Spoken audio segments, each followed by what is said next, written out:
네, 오늘은 미중산업경제연구소 조용찬 소장님과 함께합니다. 안녕하십니까? 예, 안녕하십니까? 네, 간밤에 뉴욕 증시 다우지수가 사상 최고치를 경신했습니다. 세계 경기가 바닥에 도달했다라는 분석도 나오고 있는데요. 관련해서 어떻게 보고 계십니까? 네, 세계 경제 한 3개월에서 6개월 선행하는 지표가 있는데요. 그게 바로 글로벌 제조업 PMI입니다. 신흥국 경기를 중심으로 해서 조금씩 개선이 되고 있는데요. 이 때문에 제조업 PMI 같은 경우에는 10월 달에 49.8로다가 9월보다 0.1%포인트 개선이 됐습니다.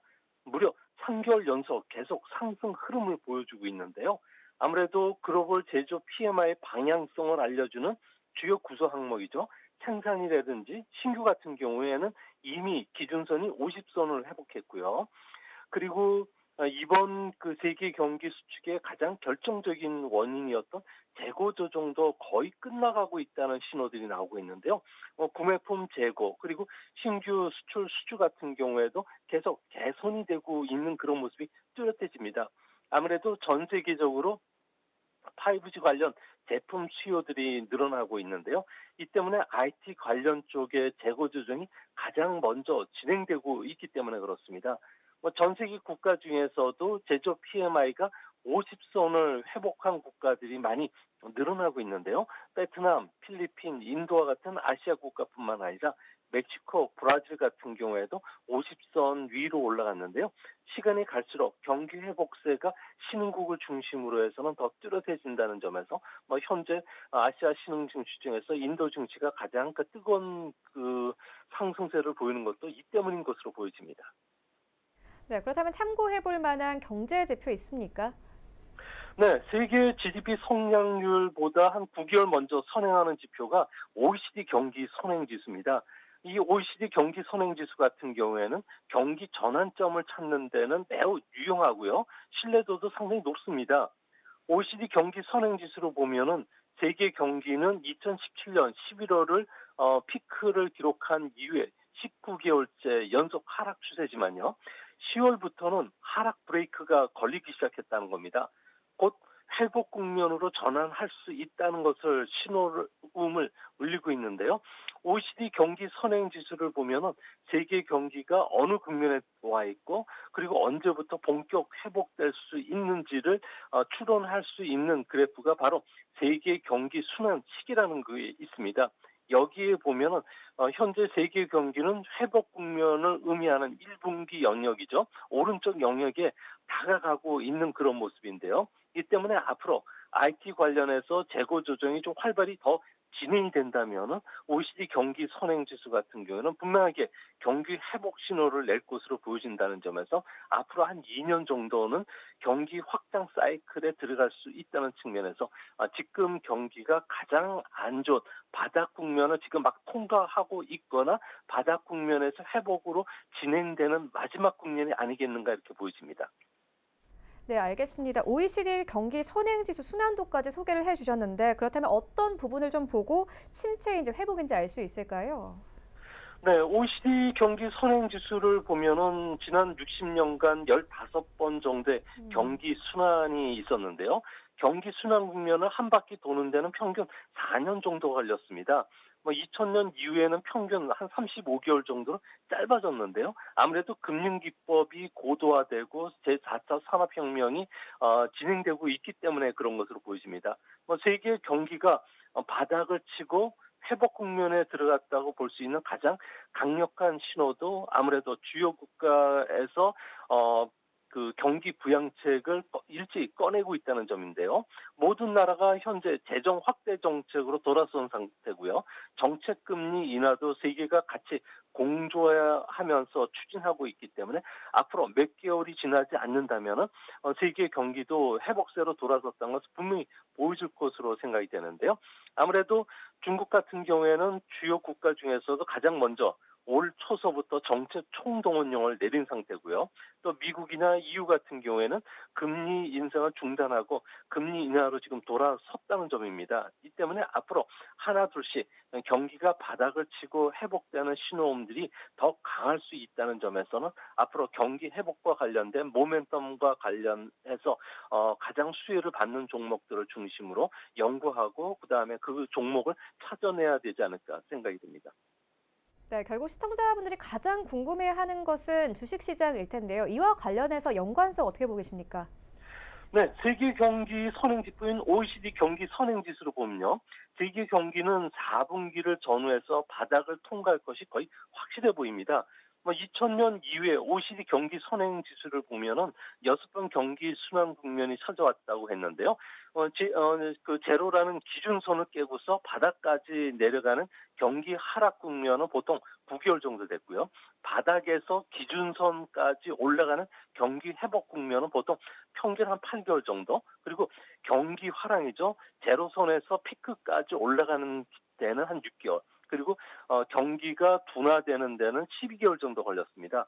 이제 세계 경기가 막 바닥을 통과하고 있기 때문에 피부로 느끼는 경기 회복은 아무래도 내년 5, 6월 달 전후가 되지 않을까 보여지고요.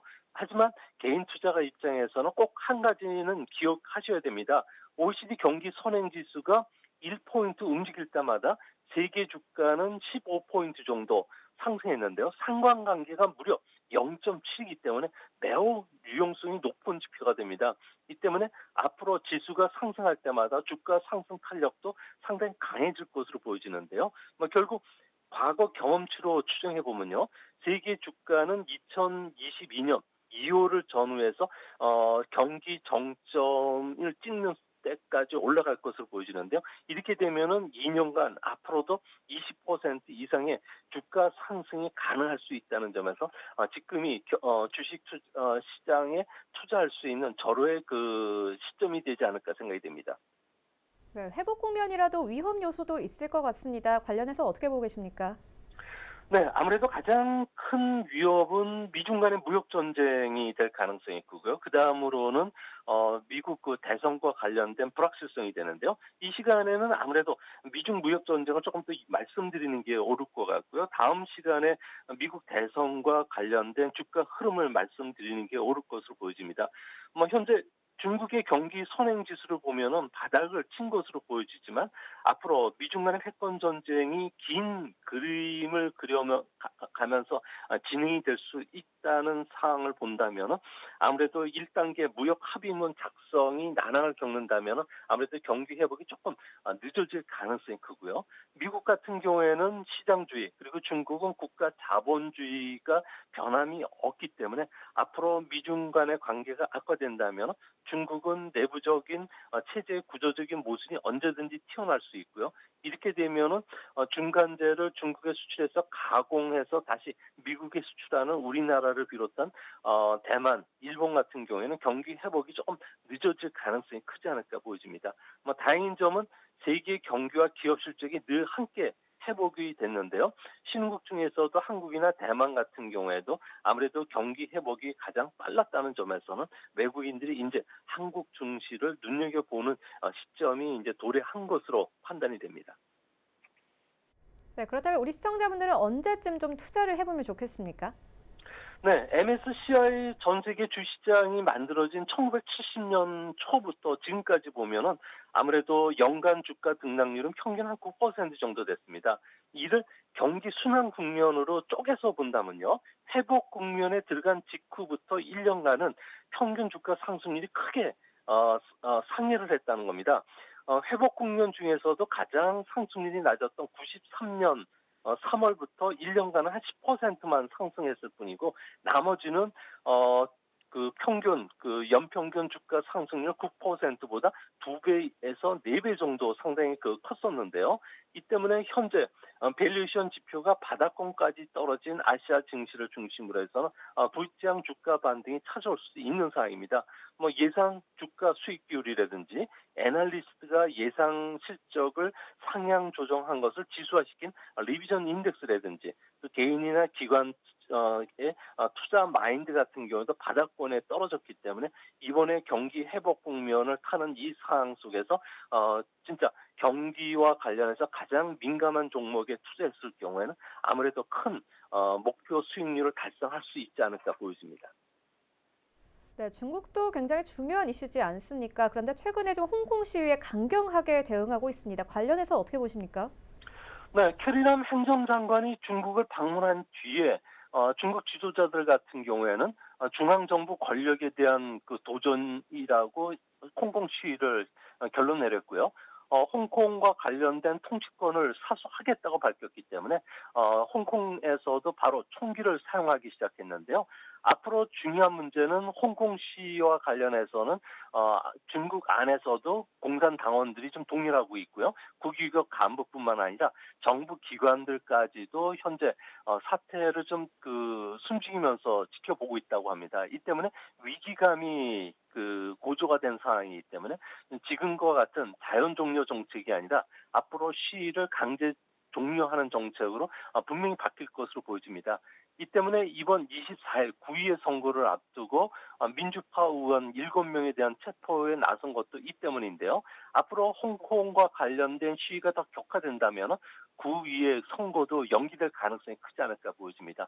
홍콩 시위를 방치했다면은 1월 11일 날 대만 통 선거가 있는데요. 여기에서 차잉원이 재선될 가능성이 크고요. 이렇게 되면은 중국 국토의 60%를 차지하는 위구르라든지 티벳 같은 서부 지역의 소수 민족들의 그 자치 요구가 커질 수밖에 없기 때문에 중국 정부 입장에서는 강하게 단속할 수밖에 없을 거로 보여집니다. 또 한 가지는 일국 양제가 무너지고 공산당의 권위가 떨어진다면은 서부 대개발 사업이라든지 1대1로 사업이 물거품이 될 가능성이 크다는 점에서는 아무래도 홍콩 민주화 시위를 중국 정부는 위기감 속에서 지켜볼 수밖에 없고 앞으로도 더 강경하게 나설 것으로 보여진다는 점에서 내년 1월까지 홍콩 시위는 양쪽에서 물러서지 않고 치열한 그 다툼이 있지 않을까 생각이 됩니다. 네, 그렇다면 관련해서 중국의 정책 변화 있을 것이라고 보십니까? 네, 아무래도 강경 대응 정책을 캐리람 홍콩 행정장관이 받았기 때문에 앞으로 중국 같은 경우에도 더 강하게 프레스를 가할 것으로 보여지는데요. 시진핑 국가 주석 같은 경우에도 홍콩과 관련된 국가 분열 시도 세력에 대해서 몸을 바서트려서 뼈가루만 남을 것이라고 무시무시한 경고를 했는데요. 이 때문에 중국 같은 경우에는 자신들을 비난한 23개국에 대해서는 압박을 가하는 동시에 자신들이 세계 시장으로 변신하고 있다는 소비 파워와 관련해서는 자신의 그 정책을 수용을 하는 국가에 대해서는 상당한 메리트를 줄 것으로 보여지는데요. 이 때문에 홍콩 데모에 참여하는 개인이나 외국 기업들 같은 경우를 대상으로 왕따 행동을 한다든지 비난 대책 그리고 일자리를 뺏는 백색 테러를 노골화시킬 것으로 보여지지만 앞으로 중국 정책의 우호적인 국가에 대해서는 수입 박람회를 열어서 수입을 더 해준다든지 그리고 RCEP 타결과 관련된 좀 더 우호적인 방안 그리고 미중 간의 1차 무역 협상으로 해서 관세가 철폐됐기 때문에 앞으로 이 철폐와 관련된 부분과 관련해서 수혜를 줄 수 있다고 아무래도 채찍과 당근 정책을 함께 쓰지 않을까 보여집니다. 네, 조금 전 관군제에 대해서도 짧게 언급을 해주셨는데 그렇다면 우리나라 정부와 기업이 좀 주목해 볼 만한 포인트 있습니까? 네, 관군제 행사 같은 경우에는 핵심 포인트는 매출액이 알리바바 징동까지 합쳐서 77조 원에 달했다는 것보다는 아무래도 알리바바가 96초 만에 1조 7천억 원의 물건을 팔 수 있을 정도로 초당 54만 건의 주문을 처리하는 클라우드 서비스라든지 초당 6,100만 건을 결제하는 결제 서비스인 알리페이 그리고 인공지능 콜센터와 관련된 딥러닝 기술 그리고 10억 명 이상이 동시에 접촉할 수 있는 채팅창 또 여기에 플랫폼과 관련된 데이터 기술과 관련된 인프라 시설이 있기 때문에 가능했는데요. 이런 기반 시설이 앞으로 중국 같은 경우에는 금융과 기술을 융합한 핀테크 산업으로 고스란히 이어지고 있고요. 또 빅데이터 기술을 활용을 해서 공장의 불량률을 낮춘다든지 소비 전략을 절반 이하로 떨어뜨린다든지 안면 인식 기술이나 공항 내 수속 시간을 단축시켜주는 이런 기술로 이어지고 있고요.